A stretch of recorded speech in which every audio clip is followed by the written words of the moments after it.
Now, here's a woman who's sure to be a big hit at the next class reunion in Guam that I'm hoping she's not in attendance for.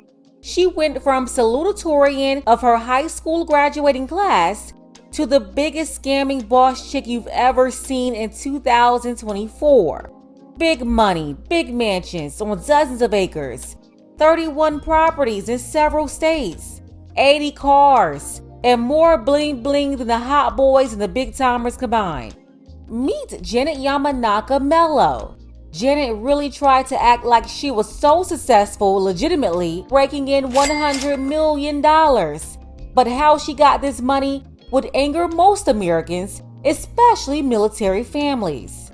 This low-down rotten flamingo is now facing over 140 years, and in my opinion, she should get all 140. I'll tell you why, but first, take a second to make sure you're subscribed to the channel and click the notification bell for all updates.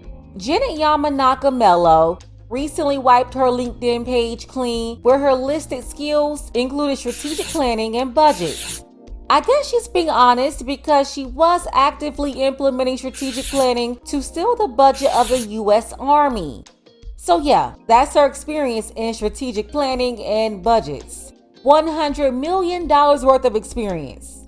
The 57-year-old from Guam relocated to San Antonio, Texas, where she was a civilian financial program manager at Fort Sam Houston.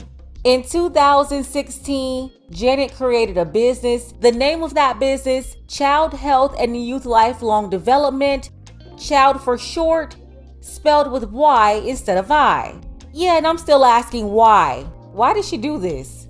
According to her, the business was supposed to support the children of military personnel through the 4-H program. But federal prosecutors are telling a different story. They accused Janet of using the money to fund a lavish lifestyle for herself, siphoning funds she received from the Army to bank accounts she controlled. How much money? $100 million. The 4-H military program focuses on positive youth development through providing opportunities for youth to engage in intentional learning experiences. But Janet was using the money to ball out like she had just signed a fresh NBA contract. Get this, 31 different real estate properties in Colorado, Maryland, New Mexico, Texas, and Washington. One property she added to her portfolio was a $2.3 million home in Castle Rock, Colorado, with 4 bedrooms, 6 bathrooms on 35 acres. Another property was a mansion in Preston, Maryland, 8 bedrooms, 12 bathrooms on 58 acres. The mansion also came with a 55-car garage where she stored most of her car collection, totaling 80 vehicles.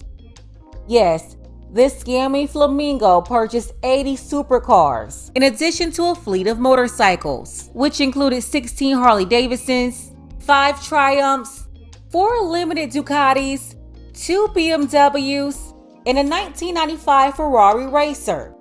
She also purchased a 2018 Maserati, a 1954 Chevy Corvette, a 1966 Ford Mustang, 5 Mercedes-Benzes, and 2 Aston Martins, to name a few.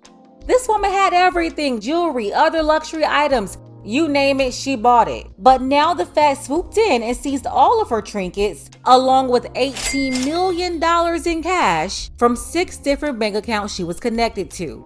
Now we want you to take a look at this. KSAT cameras captured the moment that the woman accused of stealing $100 million from the U.S. Army was leaving the federal courthouse. The woman that you're looking at, or you're about to get a clearer picture of her, is 57-year-old Janet Mello. This was her first court appearance after being charged with mail fraud and aggravated identity theft.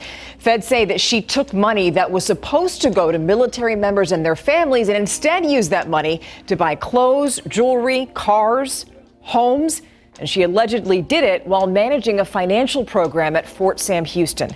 If she's convicted, Mello would face jail time and also be forced to turn over whatever she got as a result of the alleged crime. So how did she do all this?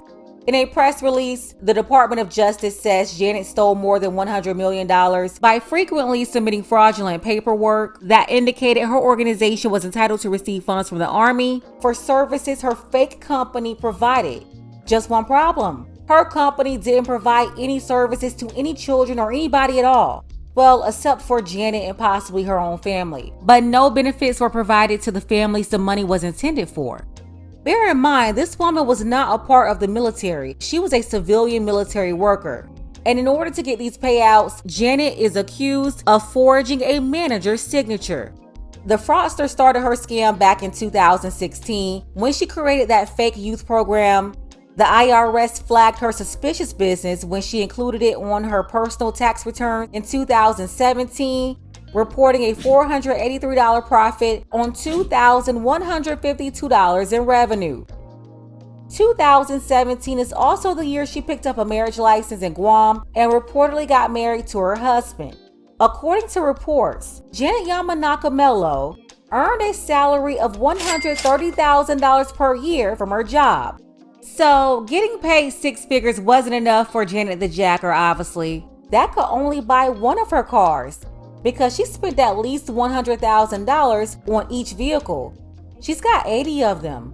She even spent $250,000 on a Range Rover. So in Janet's mind, to be successful and make money, she thought she'll just steal it. Yeah, steal the money from a program designed to help children. Money provided by U.S. taxpayers.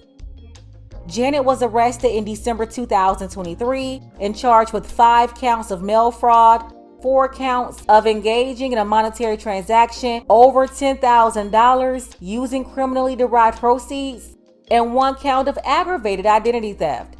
The indictment also includes a notice of forfeiture for the proceeds and property that she obtained as a result of criminal conduct. So all of those cars, houses, everything will be sold to recoup some of the money that she stole. This woman is 1000% out of order. It's so disgusting that she would steal money meant for children. That's crazy.